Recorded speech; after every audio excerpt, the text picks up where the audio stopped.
What what is going on, everybody? Let me plug in my headphones real quick. Well, as you guys can tell, it's already an early morning. Welcome to Bama Vibes AM. It's going to be the morning show for the Bama Standard Network, Monday through Thursday, and jumping straight into this thing, guys. We're going to be live Monday through Thursday, like I said, starting at 9 a.m., going till 10 a.m. Pretty much the schedule's on the screen, but just to give you guys just a quick glimpse of this, it's more of a laid back type live stream. It's just going to be me for the most part. I'm going to be bringing on guests, bringing on recruits, players, coaches, all that good stuff as well when I can. But hopefully you like looking at my face if you're watching this thing. But on Mondays, it's going to be recap and react to the game over the weekend. Tuesdays, like today, is going to be going over Kalen DeBoer's press conference, what we took from that in college football national news. Wednesdays will be pregame breakdowns for the upcoming Tennessee game. Obviously, it's Tennessee Hate Week, right? So that's why I got the nice graphic on the screen right there in front of you for everybody out there. And then on Thursday, we'll be covering Alabama recruiting. And of course, in between all that, we'll be going over questions and answers through the audience for the comment section and all that good stuff, and any news that breaks in between as well. But the most important part is have your coffee and just basically relax and listen. But to jump straight into this, we're going to be starting off. And by the way, thank you, Saw Guerrero, for becoming a new member of the Bama Standard Network. And Coach Carl on here listening, it looks like already. Brother in crime with me. Just joining the Bama Standard with me actually just a couple weeks ago. We're putting this thing together. We got some good stuff coming. Moving forward, better than what it already is, because we know the Tuesday night show is obviously the flagship, the staple of this thing with Marvin Constant, Justin, and Daniel Petty. And we're just providing more great content for you guys. So, but moving on, he said, I'm ready. I hear you on that one. Kalen DeBoer's press conference. Let's go ahead and jump into that. Let me bring up everything here. It, it's hard to take anything away from these coaches' press conferences, especially Kalen DeBoer, because he speaks so much like Nick Saban. He's not going to give you anything he doesn't need to give you. He's going to make you ask all the questions that you don't want to ask, because you're going to get some type of reaction from him. But we're here for it, right? So let's go ahead and jump into this. We'll start off with the injury report, the official SEC injury report that the teams are required to file will be released at 7 p.m. Central Time today. So I don't have the official report. I'll probably make a video or a quick YouTube short, or maybe even mention it on tomorrow morning's live stream. But those aren't released until Wednesday night. But here is what he did give us. Wide receiver Jalen Hell was just sick for the Missouri week, so I personally fully expect him back for the Tennessee game. Wide receiver Jalen Mbakwe said he had a hand injury in the practice leading up to the Missouri game. Basically, his day-to-day. Would not give an answer on whether or not he would play against Tennessee or whatnot from that perspective. But he did say they're just watching it day to day moving forward. Running back Jam Miller and wide receiver Derek Meadows. Oh my gosh! In case you guys didn't see that, horrible concussions. They're going through concussion protocol. I fully do not expect to see them this weekend playing against Tennessee. I just don't see that happening, especially Derek Meadows. My goodness, in my opinion, like he was completely knocked out. So definitely don't expect to see him coming back. And then linebacker Caden Jones had ankle surgery and definitely will be out for the next couple weeks, most likely. So, but once we get that official report tonight, I'll probably post that on my X account. In case you guys don't follow me, it's at JLewis85. But because that's more the official thing, and then they go day by day releasing more injury reports. And then, of course, you have your game day injury report that they'll release whether or not they're going to play or not. So, all right. So now the little nuggets I took away, because there wasn't too much in this press conference, like I said. And make sure to leave in the comments, guys, what you guys think, any questions you guys got and stuff like that. But he going to answer the question a lot of people have been asking lately. And that's, why are there so much adjustments going on this line from Ty Simpson? What are they and stuff like that. And he basically did explain that essentially the center, Parker Brailsford, cause the initial protection when they come up to the line. And from there, it is Ty's job to override it if he wants to, as far as the protection, what type of protection he wants to go into, as far as the checks go on the line. Um, and he did admit that even Ty Simpson admitted he went into some bad checks into his protection, and it caused some miscommunication and some mishaps during that Missouri game. I was so quick to jump on the offensive line, and same thing with the running backs and pass pro. Now, was it good even then? No, because they whiffed on a couple of blocks. But as far as Ty Simpson, he's showing that true leadership ability when it comes down to it, because him already taking accountability for this stuff. You know what I mean? Talking about, he went into the wrong checks and stuff like that. And even Kalen DeBoer saying, look, he's overriding a lot of what Parker Brailsford is putting him into.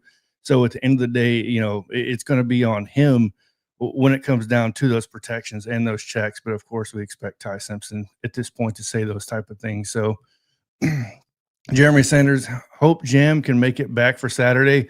I personally don't see that happening, brother. Only because the level of concussion it looked like he got. Jam was not one to just jump up real quick and kind of shake it off. He looked pretty bad, in my opinion. I don't see him coming back this week. We know these concussions are very. It depends on the person, right? The type of hit, all that stuff. So, I mean, we saw it with Jaden Roberts. You think he could be out 1 week, he could be out 3 weeks. He could be out 2 months. We don't know. They got to go through this concussion protocol, and they got to basically whiff through it with flying colors. Like, there is no room for error when it comes to these protocols. So him and Derek Meadows, I fully don't expect to see Derek Meadows back probably for 3 weeks, if I'm guessing anywhere near that. So Jam, no, I think Jam would definitely be out this game, if not the next as well. So yeah, Jam is in concussion protocol. Jeremy won't be back until next week. Exactly. And that's at the earliest, by the way. It's not even saying he'll be back next week.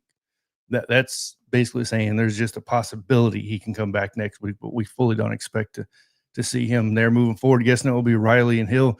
Yeah, and this is where I think Ryan Grubb can really prove his worth, right? More than what he already has. Daniel Hill, he is a monster now, right? 244 pounds, I believe, running straight downhill. I know Justin and those guys, on the other show on the Bama Standard, interviewed Daniel Hill, not comparing himself to Derrick Henry, but Derrick Henry-esque as far as the style of running he does. We got to see it a little bit in the Missouri game because of what happened to Jam Miller. And I think you're going to go back to seeing a little bit more of running back by committee at this point. I would personally like to see more of running back by committee, because AK Deer has shown some flashes. And at this point of the season, if we lose Jam Miller this week against Tennessee, we're going to have to find some sort of running game against Tennessee. Right. So, and if you guys want a good breakdown of that and some good info, definitely tune in tonight, 6 p.m. Central Time. Justin and Marvin and Daniel will be interviewing Dante Stallworth, obviously previous Tennessee player. Obviously, you don't know who Dante Stallworth is. Come on. Right. And then Terrence Cody will be on there as well. The famous block field goal, actually blocked 2 field goals during that game, if memory serves me correct. I know it's early, but let's go here. So it's going to be a hell of an interview tonight. So, and Jeremy Sanders will miss his blocking and picking up the blitz. Well, that's the problem, Jeremy. Jam has been doing an amazing job of that, except during that Missouri game. He had some missed blocks in that Missouri game, which is very unlike Jam Miller.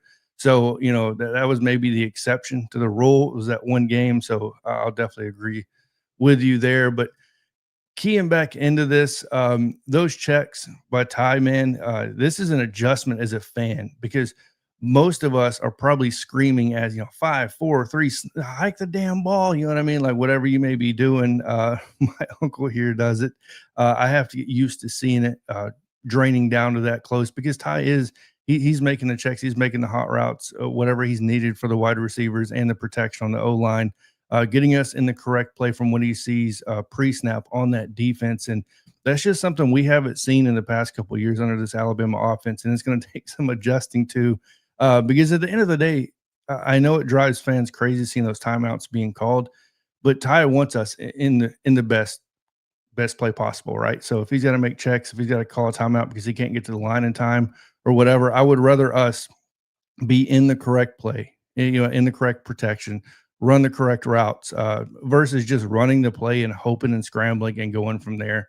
This is definitely, it's been since Bryce Young since I've seen a quarterback really pull together an offense like this. So I'm really excited as far as that goes. And by the way, guys, because this is more of a laid back and relaxed live stream, I'm going to be interacting with the audience a lot. So if you guys want to pose any questions, like I said, or anything like that, make sure to throw them in there because this is, like I said, more of a laid back live stream. So Daniel Hill can pick up blocks.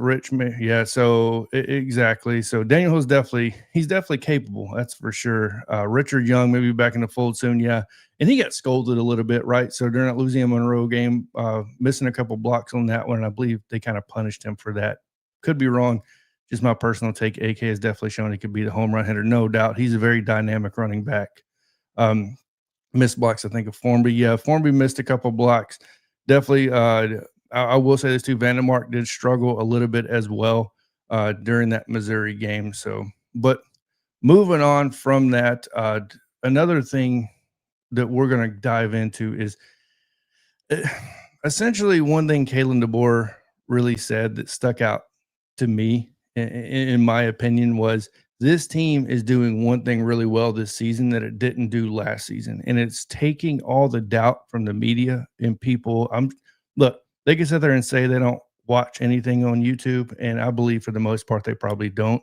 But the few they do, and I'm sure the videos just go viral, they're being doubted, right? They're being doubted a lot. After that Florida State loss, there was a lot of people jumping on Alabama. And of course, I jumped on them as well. Now, I wasn't saying the season was over, but my goodness, I was criticizing everything I could possibly criticize, the lack of effort and everything else.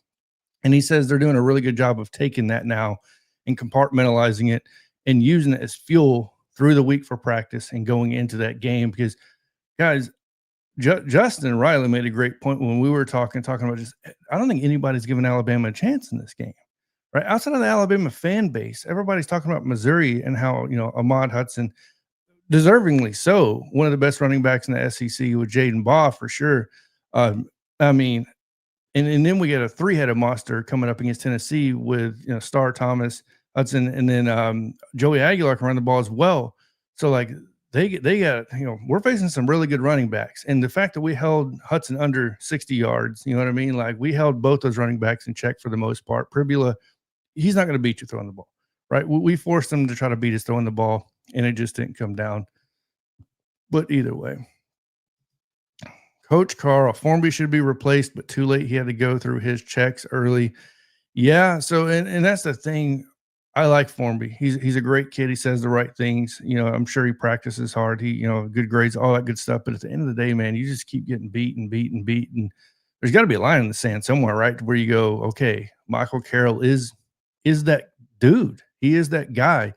Do you put Formby at guard? Maybe, you know what I mean? So depending on how you feel about Vandermark and those cats, just the lineup as a whole. Where's Jaden Roberts? Why is Jaden Roberts not staying on the field, right? So that's another thing people are asking, and I'm one of those people.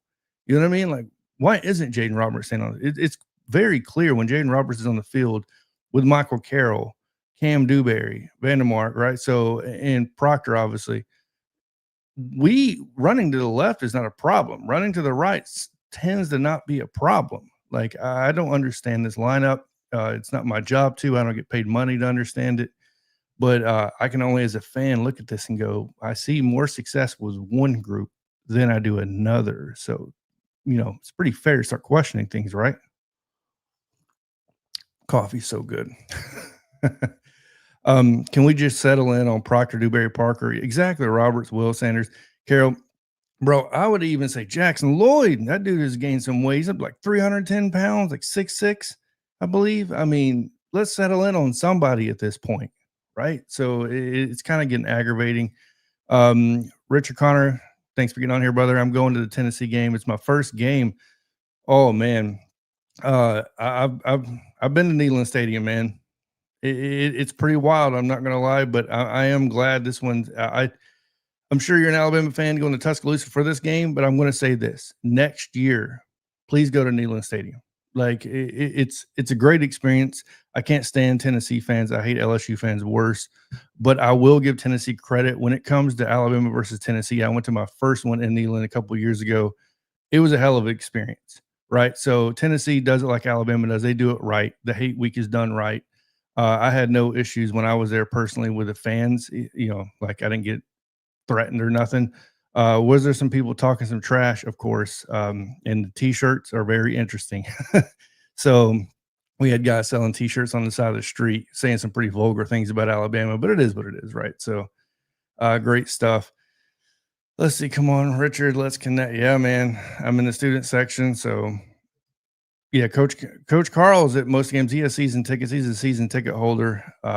Good chunk of change for the Tennessee game. Man, it is crazy expensive. In my opinion, look, if you don't want to spend the money, go to the tailgating, go to the strip, sit there and watch it at a bar or something like that, whatever you got to do. That's just my opinion. Like, these tickets are getting a little outrageous at this point. Tennessee is the most complete team offensively faced this season. I do agree with that 100%, Justin, from the Bama Standard Network. Thank you for getting on here and commenting. I have to agree with that. Tennessee can really run the ball just as effective as Missouri can, and nobody's paying attention to this. Joey Aguilar can throw the ball downfield a little bit better than Prebula can. I think we're facing better receivers because Coleman being out for Missouri basically crippled Missouri. Let's be realistic for a minute, right? As an Alabama fan, I get it. I want to say we're unbeatable, whatever, drink the Kool-Aid. But at the end of the day, Missouri was without their most dynamic playmaker in Coleman. He was injured, and that really slowed them down. Now, would the results have changed? I don't think so, but who knows, right? It's a game of what ifs. If you want to do that, Jackson will be taking Proctor's spot next season, and I agree with you 100% on that. Unless Michael Carroll can prove that he can play that left side, right? So, but I do believe Jackson Lloyd. He has the length. He has the dude's tall. He's gained the weight. I think he came in at 280, 275. He's up to 310. He's got the strength. I think he's a little bit more nimble than Michael Carroll. I have to go back and watch the practice film again, and all 22 and stuff like that. But it's going to be between Michael Carroll and Jackson Lloyd at that left tackle position, in my opinion. I do wish if it was going to be Jackson Lloyd, they would be getting him some reps, even in garbage time at this point, because you don't really see much of that. So I'll only go to Tennessee for concerts. Yeah. I feel you on that one. It's right up the road. I'm in Anniston, Alabama, by the way. So it's like right up the road for me, just a couple hours. Couldn't stomach that many construction workers. Other places. Talking about construction, Missouri, it was odd seeing one half of their end zone, or the whole end zone behind it, being completely torn apart. So, Coach Carl, what is your question, sir? Running through this, Tennessee's run game opens their downfield passing. Oh, absolutely. So, and we'll get into that obviously next season. Lloyd at left and Carroll at right. That's probably going to be your strongest possibility. I do believe that. Because Jackson Lloyd is, I've heard he's been the one being groomed for that left tackle position, but we'll see, right? I'll be honest, I thought Jaden Roberts was a staple on this line this season, and that has changed. Guys, the guy isn't in concussion protocol anymore. He hasn't been for a couple of weeks. So I'm questioning everything that's going on at this point, right? Including Ryan Grubb. He was a previous offensive lineman as far as positions go, coaching.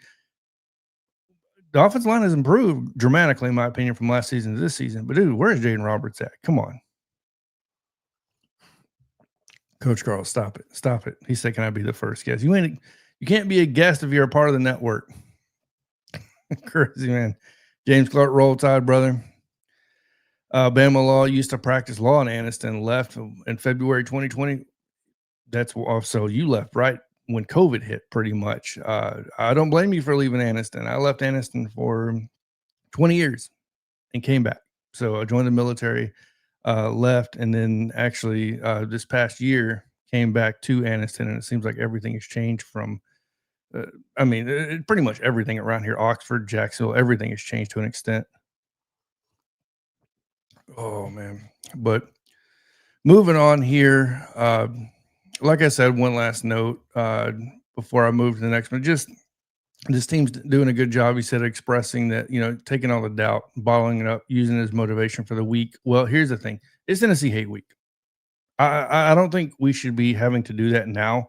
It's on the coaching staff. It's on the previous players. It's on the legend players, by the way. It's on the Trent Richardsons, the Landon Collins, the Terrence Cody's, even the Dante Stallworths, to talk to these players and help them understand the rivalry games. Like, you shouldn't need motivation in that locker room. That locker room should be looking like some crazy shit going down. in my opinion. Uh, this is not the week to be calm and collected. This is the week where you 100% all out. Let's get business done. They beat us before, right? You don't want some stupid streak starting. You don't want no. They shouldn't be coming into Tuscaloosa beating us. Like, I'm sorry, but there's no excuses for this upcoming game. And I know a lot of people want to talk about, especially Justin. I'm an analytical guy, so I love looking at stats, and I believe Tennessee is one of our best matchups for the season. I hate to say it, but they're going to bring in a dynamic from this offense that it's going to be hard to stop. So I'll just leave it at that for now, Coach Carl. Jeremy, I used to go to Fort McClellan almost every year for 2 weeks, and they go, yeah, Fort McClellan, man. Been there plenty of times. I go there plenty of times now. Half of it's pretty much gone. They turned half of it into like a fitness center, and they put a couple schools on there and stuff like that. And by the way, Cat Williams just bought a piece of Fort McClellan, and he's going to build a studio on that. So that's something to look into as well. Roll Tide, Mimi, thank you for getting on here. So brand new Fed Courthouse. Shock. Oh, wow. Okay. Yeah, anything being built that's brand new in Anniston is very shocking to me. So to be honest with you, Bama need to play a complete game. Finally, this. Thank you. I've been saying that for a while. First half and second half, they got to start connecting, guys. And Justin preaches on this on the live streams, post games, even Tuesday nights.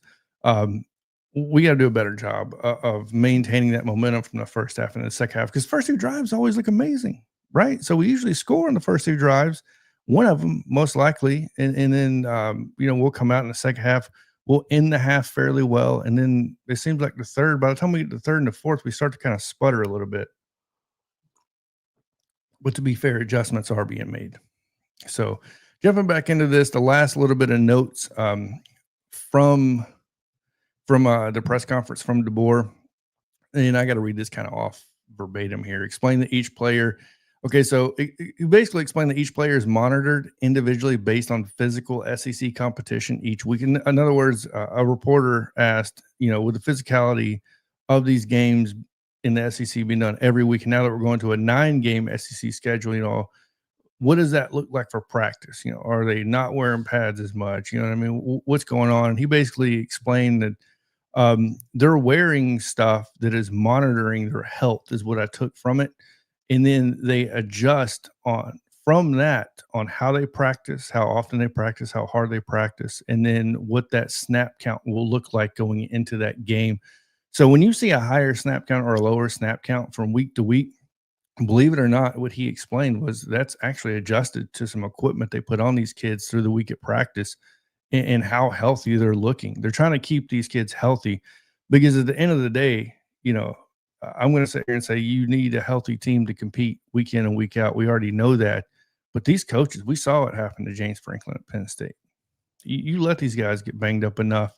And I'm not talking about this year. I'm talking about just from the past couple of years going into games with players that can't compete at 100%. You lose the wrong games, you could be the next James Franklin, right? So, and I don't think it's coming anytime soon, but when you look at the technology and the amount of money that's being spent on these players to monitor them, to keep them healthy, and one of the biggest gripes from me and Alabama fans in the past couple of years, I would say for the past 6 years, has been, why can't we keep our players healthy like we used to, right? Scott Cochran was there, and it seemed like, yeah, we'd have injuries.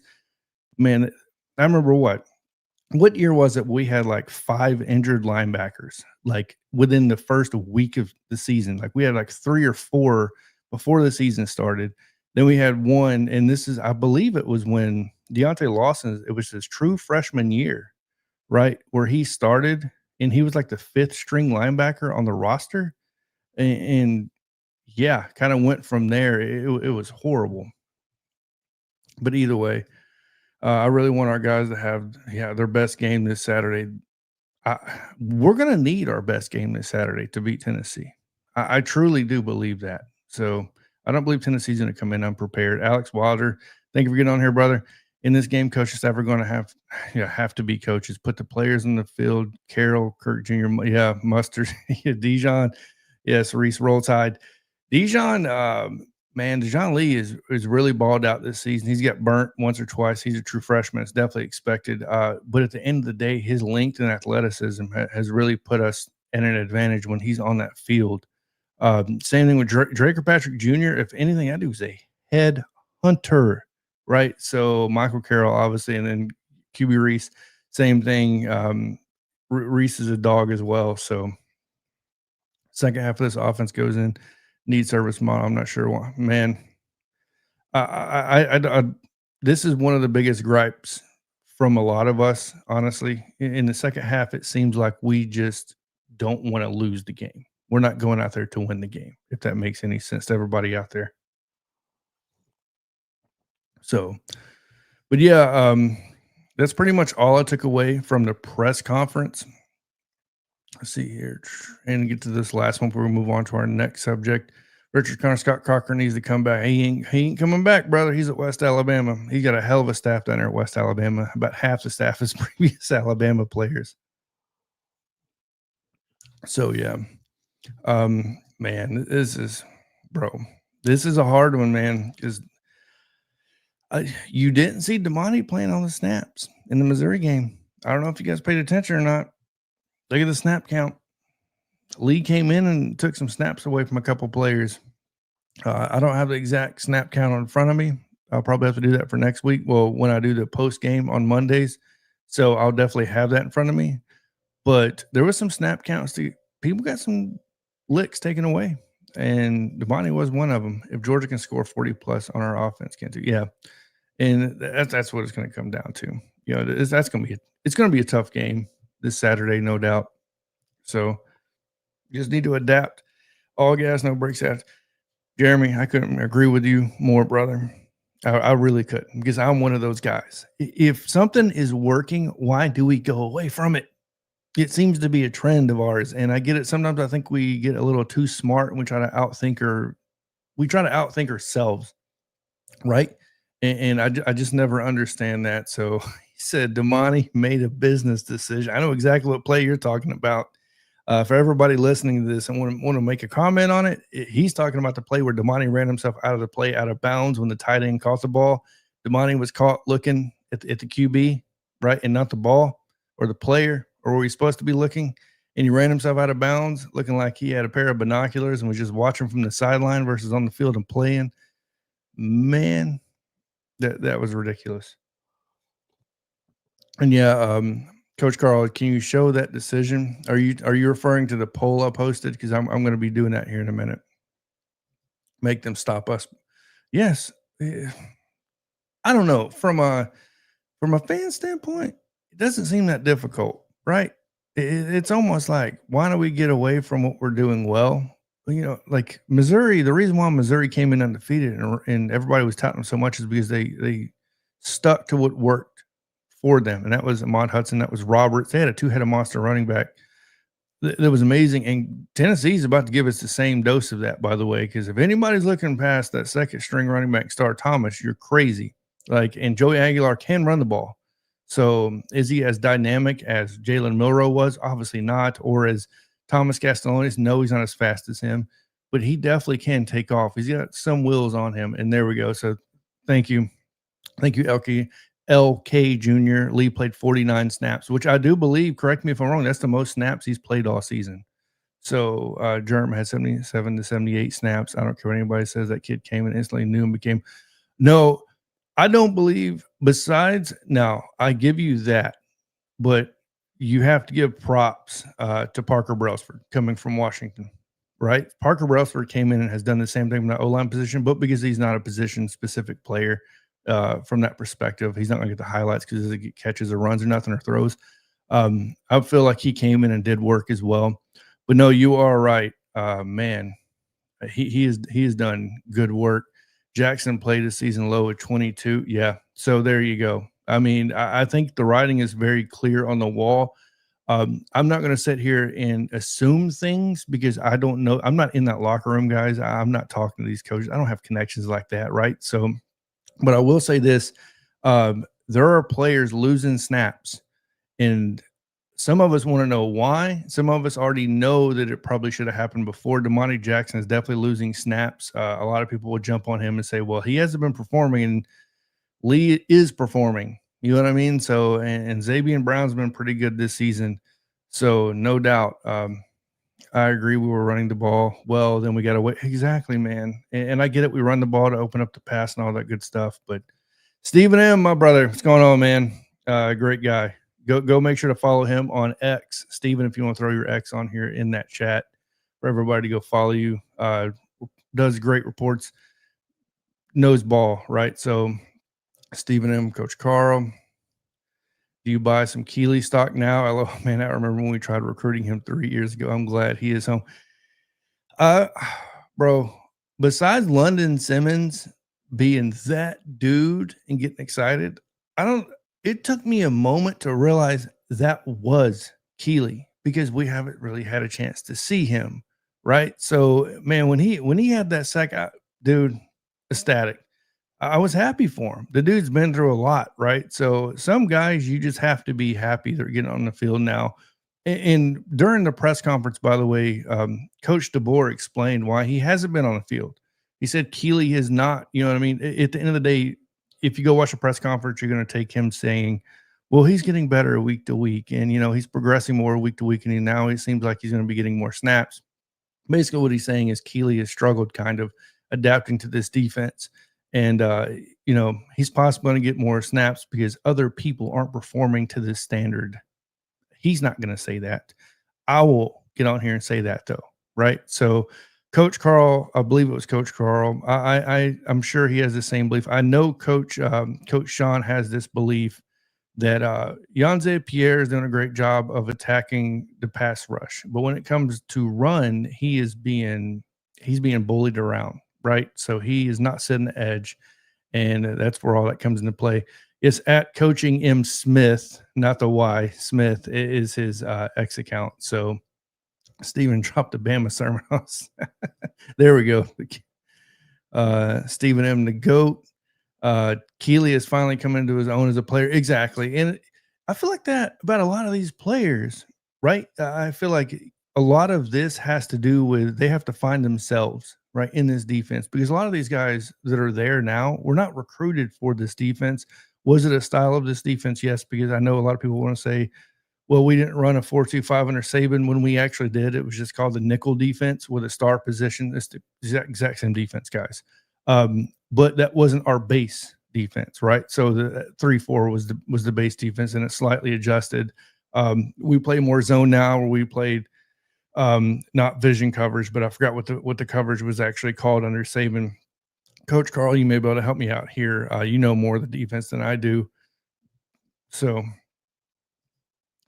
let's see here. I know Coach Saban played a lot more quarters, so pass off coverage on the back end, communication is vital, stuff like that. Whereas Kane Womack brought in vision coverage, which is supposed to be easier. In other words, see ball, get ball, right? So, yeah. Justin Jefferson has fell right into. Man, I've been harping on Justin Jefferson all year, and in this game, I couldn't say almost. I could point out a couple things, but he looked great. He looked great compared to what he was doing. So there we go. So more so cat coverage under Saban, quarters cover. Exactly. So yeah, the quarters for sure. I knew. I know we did play nickel with the star position, which is basically the same 4-2-5 defense that we're running now, right? Same thing with the bandit. It's just named different, what position, all that great stuff. A lot of these things are the same. They're just named something different, and there's that kind of like tweaks they make to them to make them their own, as they like to put it. So, Jeremy, you're going to have to go with Aguilar. Consistently to force make mistakes, as Aguilar shown that he is prone to a turnover. Thank you, sir, because that's something I have been preaching in that Tennessee O-line. And you guys are going to get some great knowledge dropped on you tonight when you watch the Bama Standard flagship show tonight at 6 p.m. Because you're going to have some dogs on there discussing and breaking down this Tennessee game. So do we like Jefferson at Husky? I'll be honest with you. At this point, I'm not going to comment on Justin Jefferson because I've harped on him on everything he's done. I'll break that down. I'll give him the Tennessee game. He's had one, in my opinion, one great game, which is the Missouri game. I want to give him one more week before I sit there and say, yeah, this is where this guy needs to be. Bully in the run game. That's what we need to be for sure. All right, moving on, guys. So moving on to the second part of the segment. Every Tuesday, I'm going to be breaking down like I just did the Kalen DeBoer press conference, and the second piece is going to be college football news. So yeah, now that I went past all that, we got to get into this, guys. We got to get into Penn State firing James Franklin. Oh yeah, this is gonna be a good one right here. Some notes I want to hit on before we really break this down and get you guys' opinion and get all your questions in here on this. He's going to be owed more than $48 million from a buyout. So I'm going to read off my notes here. The associate head coach Terry Smith has been named the interim coach. Coffee time, real quick. Sorry. James Franklin was 104 and 45 and 11 seasons, 11 plus seasons, right? We'll say 11.5 seasons at Penn State.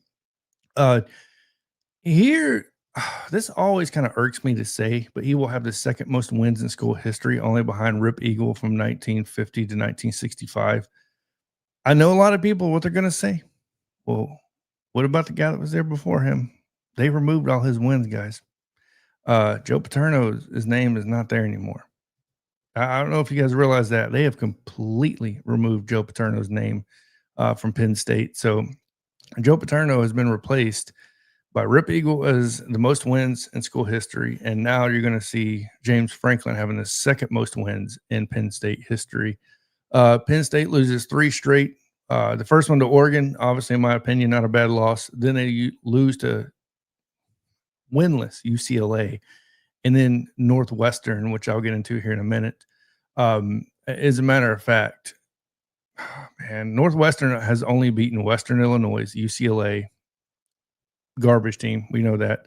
UL Monroe and now Penn State. So Northwestern was not an exception to this, by the way. They're not good from anything we've seen so far. James Franklin was 1-10 against Ohio State. You can't beat that. 3-7 against Michigan and 4-21 against top 10 opponents. As far as right now, it looks like the top candidates for his job are going to be Matt Rule, obviously Matt Rule at Nebraska, Kirk Cincinnati at Indiana, and then Matt Campbell, obviously, at Iowa State, and then Manny Diaz at Duke. Yeah. Let's get your guys' opinion on James Franklin being fired at Penn State, because this is kind of where we get into the college football news.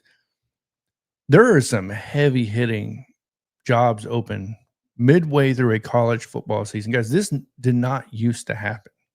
You didn't used to fire a James Franklin mid-season. You didn't used to fire a Sam Pittman mid-season. You didn't fire a Deshaun Foster in game 2 of a season, right? This is wild business to me that this is happening, but it creates this momentum, this snowball effect, in my opinion, because the earlier you fire that coach, the faster you can start looking for the next coach, in my opinion. And I feel like this trend is set because of how many coaches have been fired already. So, and I'm going to get into the comments here in a minute. Let's see here. A lot of coaches getting canned, so the portal and recruiting will heat up 100%, Jeremy. No doubt. QB Reese not ready to start yet, but seeing him get rep. Yeah, I agree with you on that. Sorry, we're jumping into this stuff, so we're going to move on from that stuff. Joe needed to be honest, but he was not the problem in totality. No. Exactly. Joe needed him. I agree with you 100%, Coach Carl. Obviously, we know about Sandusky. We know, obviously, and I don't think we'll ever really know. They're not ever going to really tell us what Paterno really knew. You almost have to trust in the university. And as a fan, I have a hard time doing that. As a college graduate, I have a hard time doing that, right? So, and I don't think you even need to go to college or attend a college or be near a college to understand that you probably can't. Do you trust politicians, right? I mean, is the university a political game? To an extent, it is. You know what I mean? So, like, Joe Paterno was erased from the map. And I'm not saying it needed to happen or it didn't need to happen. I have no take on it because I don't know. Maybe I kind of lean with Coach Carl on this. I do believe it probably did need to happen because Sandusky, there's no way you don't know what was going on with Sandusky for that long, right? So, and it couldn't happen to a better jerk. Talking about James Franklin, I'm assuming. And Franklin can't win the big game, brother. Coach Carl, man, how long have we been preaching this? This dude just can't. He has not been able to win them. So, Jeremy, too much money in the game in this day, so teams are more likely to fire coaches, I believe. Yeah, you're right, but the NIL money has to be spent on the players too. So that's an interesting concept we got to pay attention to as well. They're giving themselves a large advantage on firing. Exactly. So because at the end of the day, when you fire these coaches now, this early in the season, you do get the leg up on trying to get that next coach, right? So whether it's a Kirk Cignetti, a Manny Diaz, you know what I mean, even a Ryan Grubb, you know what I mean. God forbid, don't want to see him be one and done. But you see these guys, and I think a guy that's going to be targeted more, and you're going to see his name brought up more for the Penn State job as this goes on, and it's somebody with Penn State ties. He was a graduate assistant at Penn State. He knows the area. He knows the SEC. He was born in Florida. I believe he was raised in Florida, actually. And I'm talking about Joe Brady, right? Who knows how to develop QBs. And the one guy that's been struggling to develop QBs is Penn State. So I'm not saying that's going to be the guy. I'm saying pay attention to that. Adidas provided the cushion for the firing. I do. Jeremy is on it. You're on it, brother. I like that. Now schools have time to reach out to every NFL coach and coaching staff from other teams. Exactly. And that's why I brought up Joe Brady, by the way. Joe Brady's in the NFL. He's been in the NFL now for 4 years. But I believe he's a college head coach in waiting. New portal rule is allowing teams to fire coaches sooner. Portal will not open for these teams until 5 days after a new coach is hired. So the way it works actually is the moment the coach is fired, the team, so Penn State commits will have 30 days, or players will have 30 days to transfer. And these are all dependent on the windows. Like you said, you know, this is correct. Portal will not open for the teams until 5 days after a new head coach is hired because we're mid-season. That's right. That is why that is going on. Now, if it was during the off season, what would happen is let's say it's a closed window. That window would only open for the team that lost the coach and then the team receiving the coach, and they can only go between those. That's why Kalen DeBoer was at such a disadvantage when Nick Saban retired. When he retired in January, guys. So the portal window was not open. So the only players that could come into Alabama was from Washington, right? That's why we got the Parker Brailsford. That's why we ended up getting Jeremy Bernard and actually a couple other guys from there. I believe we got a cornerback from there as well. A couple others that just didn't reach that mark to get on the field as much. But yeah, that's kind of what it comes down to. And I'm going to be breaking down the portal windows and all that stuff because I don't know if you guys know, but it got approved. The only portal window that will be open for this upcoming season is going to be January 2nd to January 12th. And it's only going to be one portal window, by the way. So it should slow down the transfer portal to an extent. There's no way he didn't do something about it. Exactly. You know, I feel kind of the same way. Gruden's still out there, man. Gruden is like a ghost at this point. He's like the guy that everybody mentions for every job. Like every single job is like John Gruden. You know what I mean? Like, oh, Alabama's women's volleyball team as a head coach position open. John Gruden. Matt Campbell will be the next Penn State head coach. I could 100% see that. And Matt Campbell is that dude. He's that culture changer.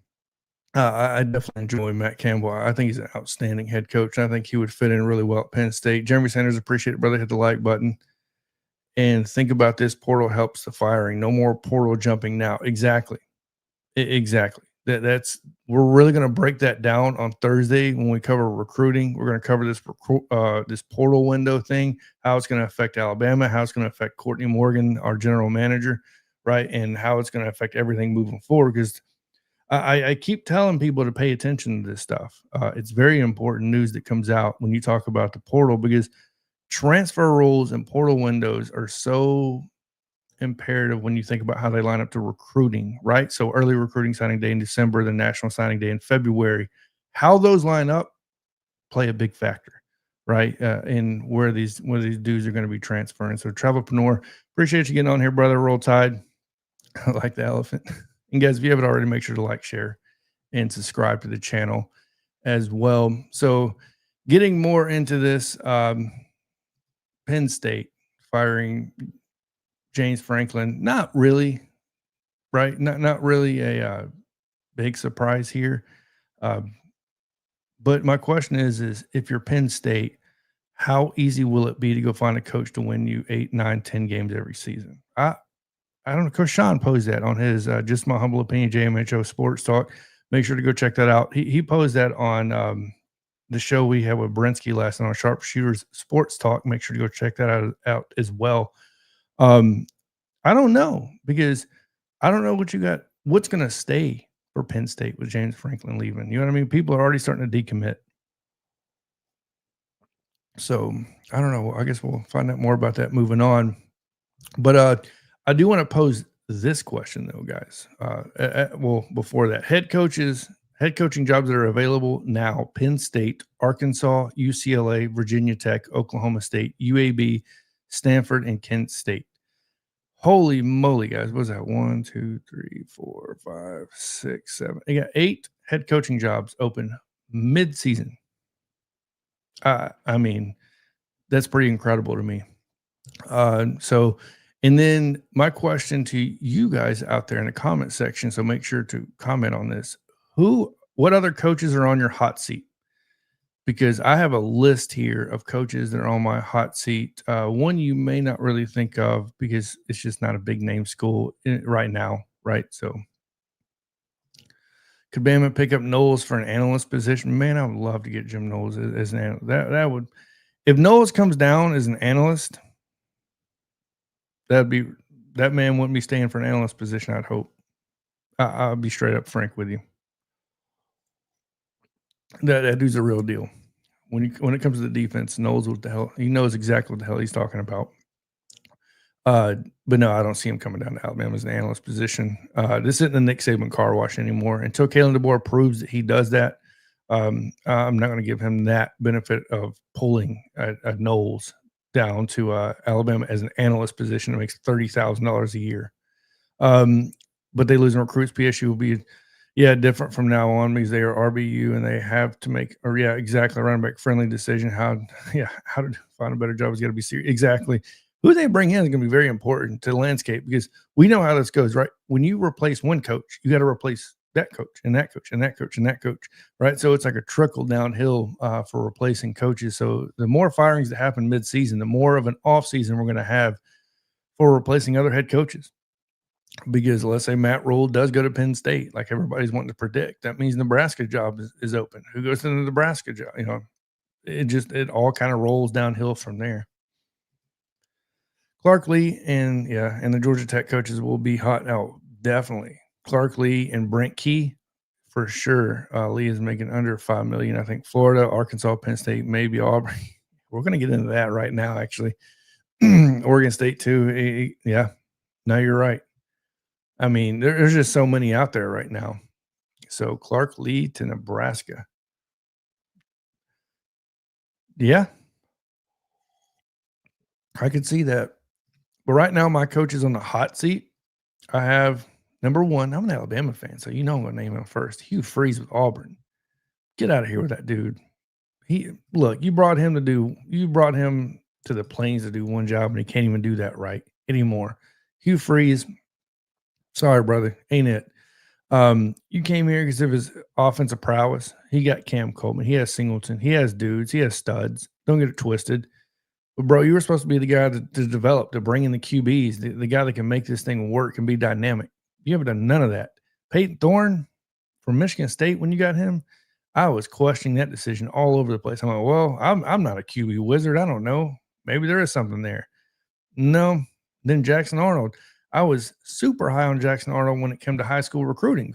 He worked his way up from a low 4-star to actually becoming a 5-star, won the Elite 11, I believe, at least one of the Elite 11 camps. Great quarterback in high school. Came into college, I'll be honest with you, 7 injured receivers.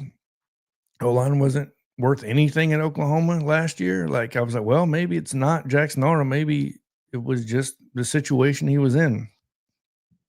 I don't know, man. Hugh Freeze is not looking good with Jackson Arnold now. I think Auburn can't sit around anymore and sit on their hands because if you do, all the good coaches are going to be taken because your Penn States are firing people. Arkansas has fired someone, right? So, I mean, UCLA has fired somebody.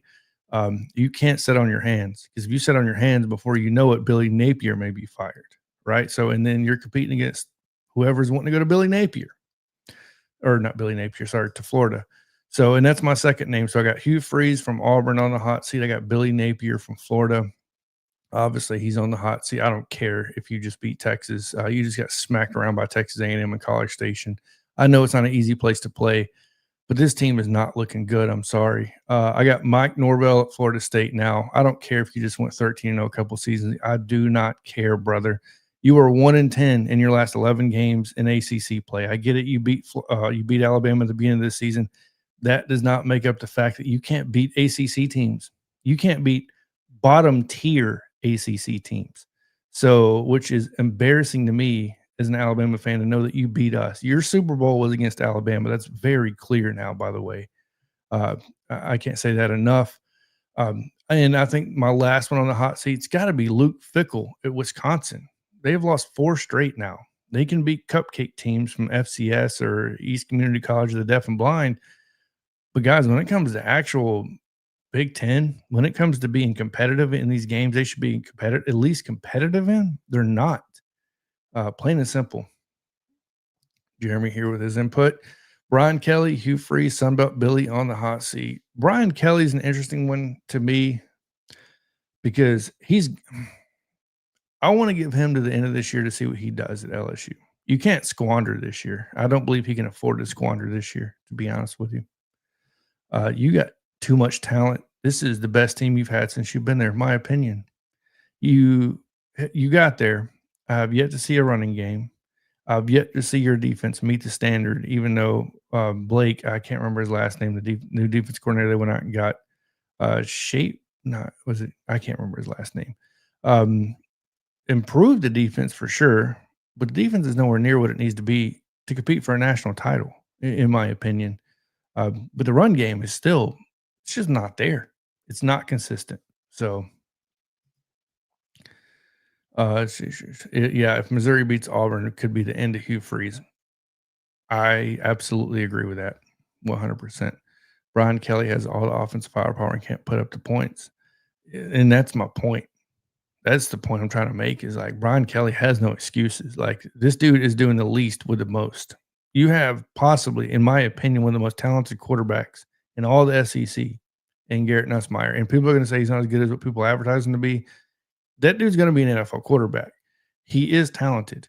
It's just they don't know how to use him. Plain and simple. There's no development going on there. So, and it's not like Caden Durham isn't exactly. They have no run game, but they have it. Guys, we know LSU recruits near the top every year. We know they bring in 4 and 5 stars. And I think that's where people get it twisted, is like, at some point, you got to look at the coaching, right? It can't be all on the players every single week. So, moving on, though, let's see here. What else do we want to talk about? Well, I guess we'll jump straight into the games now.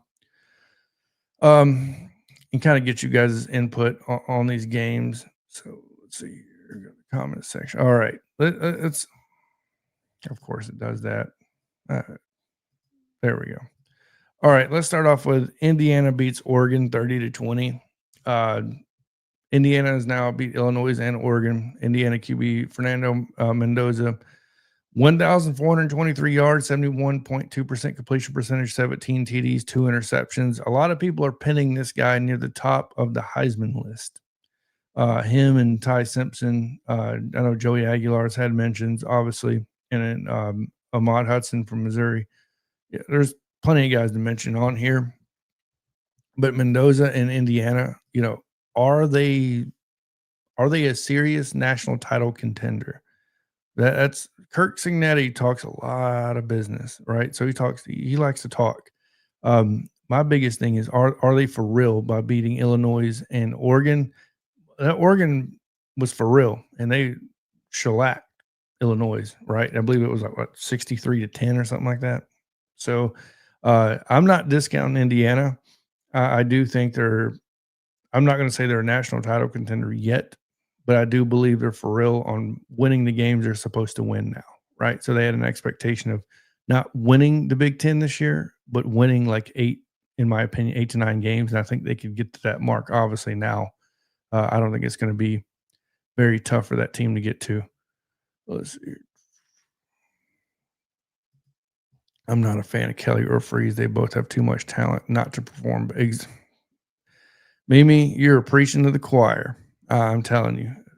Kelly and Freeze both have, in my opinion, really good teams. Hell, I said Auburn was going to be my surprise team this year. Not to win it, but like I thought they were going to surprise some people. I really did, because they have a ton of talent, and that defense is for real, guys. If you're not paying attention, Auburn has a hell of a defense. So can you imagine if Hugh Freeze actually did his job and had that offense moving? They would be a serious team to contend with.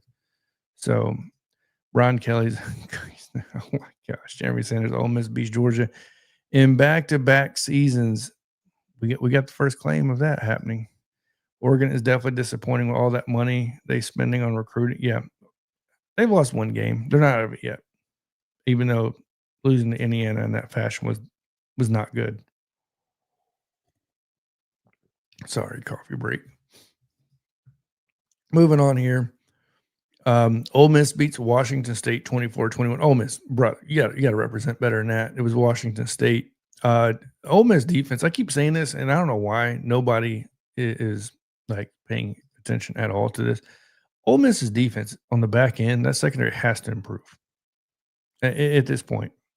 Now, Ole Miss has a great football team.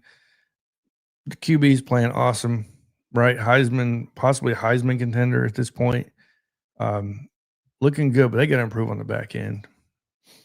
This, I reckon, in my opinion, Penn State doesn't look like a good. No, Penn State does not look a good win. No, you're right.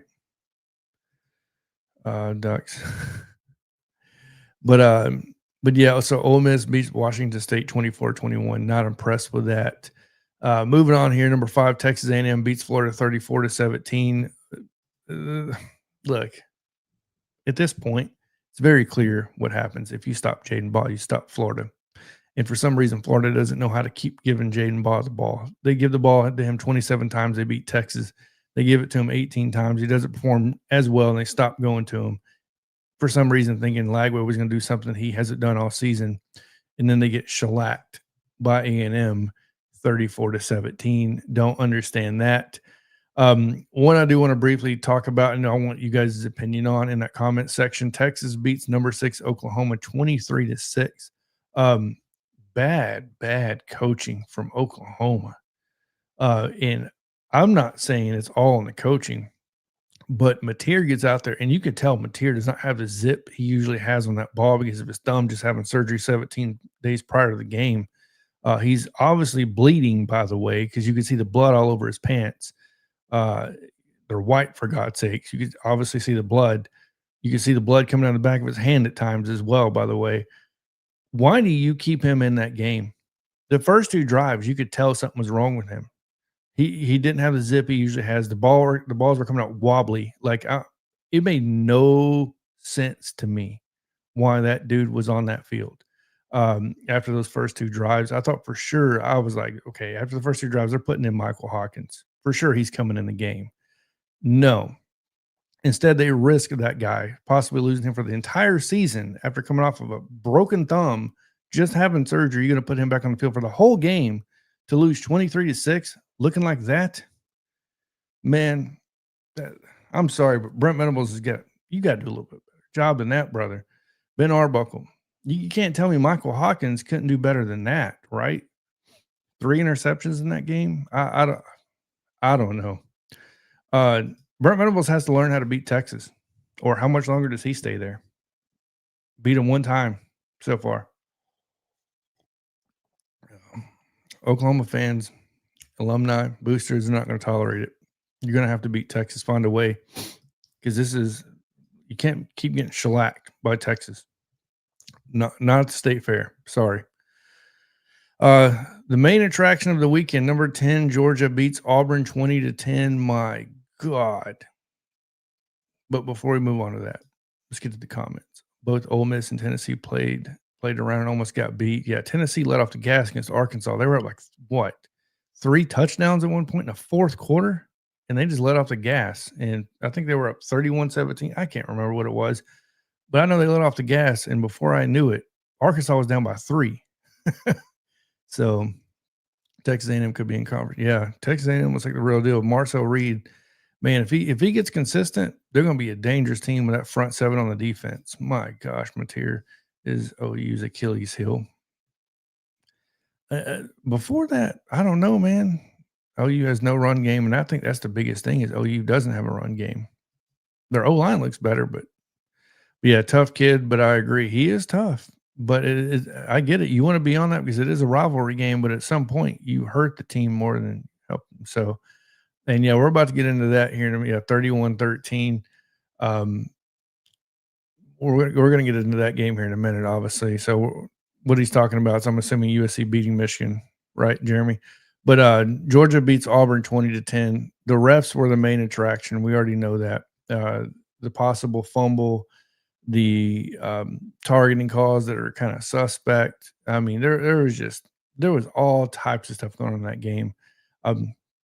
Unfortunately, when you leave it in the refs' hands, I don't know what to tell you at that point because if Jackson Arnold doesn't fumble the ball, we don't question this call whatsoever. We don't question the moment that happened that everybody wants to point to.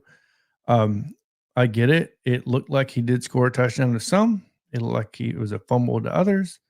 I can tell you this much. If Jackson Arnold secures the football and doesn't fumble the ball, nobody's talking about this. And Auburn potentially, most likely, in my opinion, wins this game.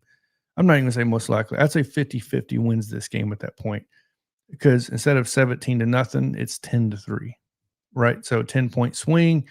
They lost by 10. Call it what you see, whatever that may look like. I can tell you this much. If Jackson Arnold doesn't fumble the ball, it's in a conversation to be had.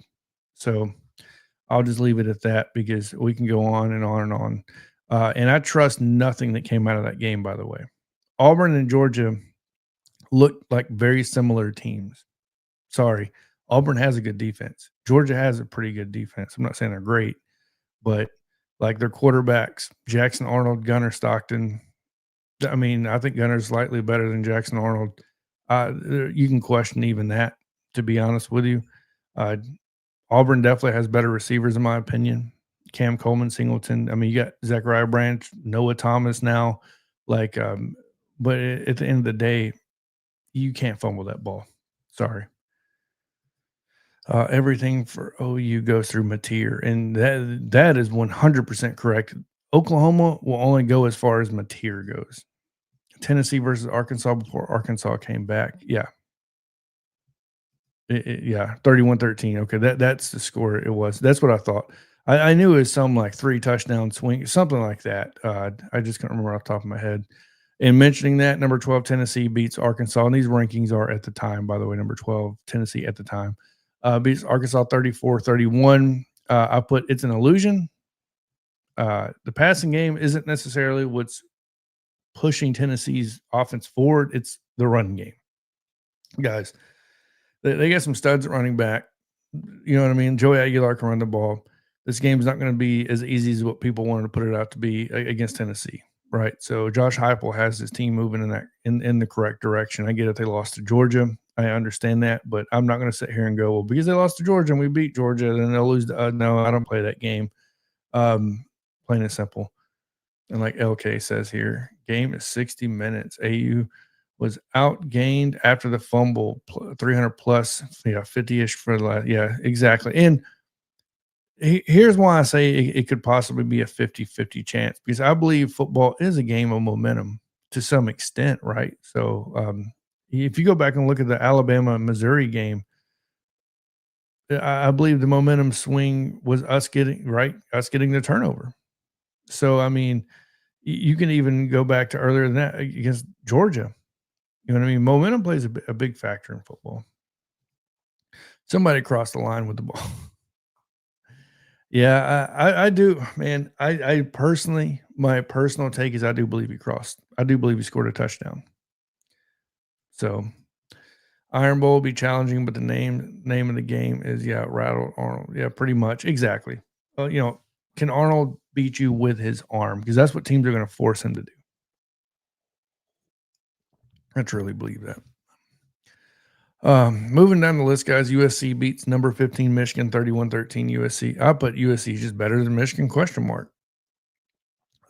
Michigan couldn't convert on third down to a 9. If you look at the stats, very similar, right? I don't believe Michigan had a bad game. I just believe Michigan couldn't convert on third down, and that's what it came down to. I mean, this game is probably no, I'm not going to say closer than what the score indicates. I believe USC may be a little underrated, possibly. Question mark. I don't know. Asking the audience out there. I don't know. I do believe that Michigan's a little overrated, and Dave Portnoy didn't help by his comments. With his comments, what he said about the SEC, and then you go out and lose the USC this way. By the way, yeah, good job. That's all I'm going to leave it at as far as that game goes. Pitt beats number 25 Florida State 34-31. I didn't think that was going to actually happen. I was keeping up with the score all through game time. I don't think it was going to actually happen. Mike Norvell now, guys, is 1-10 in ACC games since the beginning of 2024. You heard that right, Mike Norvell. He beats Alabama, but he's 1-10 against ACC teams. Terrible, plain and simple. That deserves a coffee break. I'm getting a drink of coffee. Lincoln Riley has the USC team sitting with 1 loss. Underwood needs more experience. I agree. Of course, yeah. True freshman, that's tough, man. That's tough to go out there and start for, especially for a team like Michigan, Alabama, Georgia, Ohio State. Any team like that, it's tough. USC is a last-second field goal away from being undefeated. No, I agree. That's why I asked the question: was USC being overlooked by Michigan? It was at USC. Are they better? You know what I mean? Than people are putting them out to be. Dave Portnoy decided to go out there and go on a limb and talk that business. Probably wasn't paying attention to USC. Well, USC and Lincoln Riley made him pay attention. So 31-13 will make you start paying attention. So, but like I said, Florida State loses. Mike Norvell now 1-10 against the ACC. How long does Mike Norvell stay at Florida State with that type of record? Do they lose continuing moving forward? Their schedule poses a problem to me because I don't trust you against any team at this point. You beat Alabama. We're your Super Bowl. Congratulations. But come on. What else? What are we doing here, right? Two teams that I hate are Notre Dame and USC, pulling for USC because Notre Dame shouldn't be in the playoffs. Brother, man, you are preaching to the choir again. I'm telling you right now, Notre Dame, every year it's Notre Dame. Notre Dame and Penn State at the top. They got in Texas, by the way. They got to be near the top all the time. And then we find a situation where at one point Texas and Penn State both are not even in the top 25. So will Florida State get another participation ranking this season? They beat Alabama. And if Alabama wins the national championship, watch Florida State claim the national championship. Oh, that'd be the only thing that could top what the UCF did, or University of Central Florida, claiming the national championship when Alabama won it. But so question to the audience and people listening afterwards: how much longer does Mike Norvell get? How long is his leash at Florida State? Can't win games. You can't win games. You're supposed to win, and you beat Alabama in your Super Bowl game at the beginning of the season. Last but not least, guys, last thing for the show because we're already over an hour. Northwestern beats Penn State 22-21. You lose to Oregon. You lose to UCLA when they're winless. You lost to Northwestern, who only beat Western Illinois, like I said earlier, UCLA, UL Monroe, and Penn State. Right? So take away the Penn State. You only beat Western Illinois, UCLA, and UL Monroe. Congratulations, James Franklin. You were at Penn State for 11-plus seasons, and you found a way to get fired, averaging probably 9 wins a season.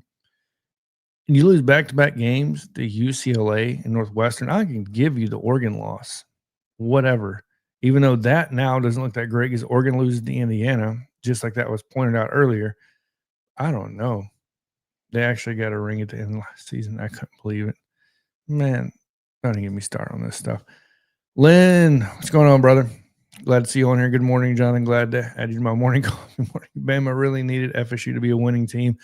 I agree, man. I was really pulling for Florida State for sure to be that team to go through and at least compete I don't need you to win the ACC and go to the playoffs, but I need you to be competitive. And the fact that you have now lost 3 straight, something like that, you look like garbage.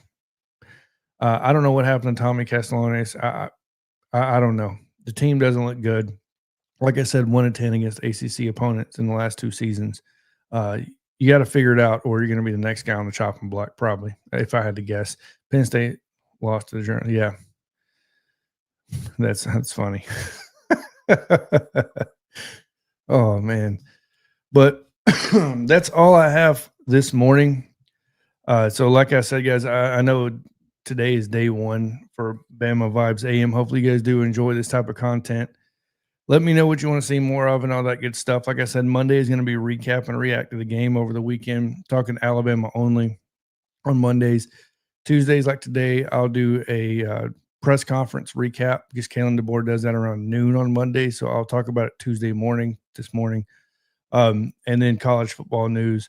Wednesdays will be tomorrow will be a pregame breakdown versus Tennessee. So I'm more of an analytical guy. So if you like hearing about stats and stuff like that, this may be for you.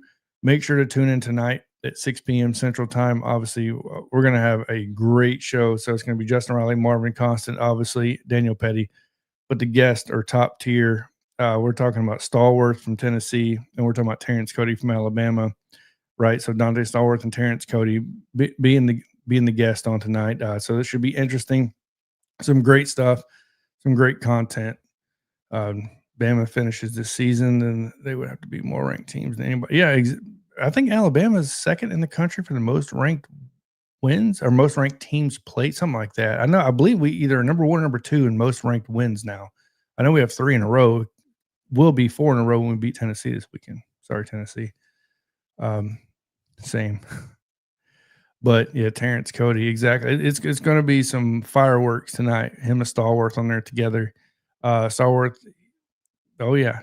He says his business, and he stands on it with Tennessee, and we're going to have Terrence Cody. Then, obviously, you have Marvin Constant, great personality on there to battle back when it comes to that stuff. But, yeah, if you enjoyed today's live stream, make sure to give that a thumbs up. Make sure to comment, share it, subscribe to the channel, obviously, all that good stuff. Like I said, Monday, recap and react. Tuesday, presser from Kalen DeBoer, National News. Wednesdays will be pregame breakdown. Thursday, recruiting.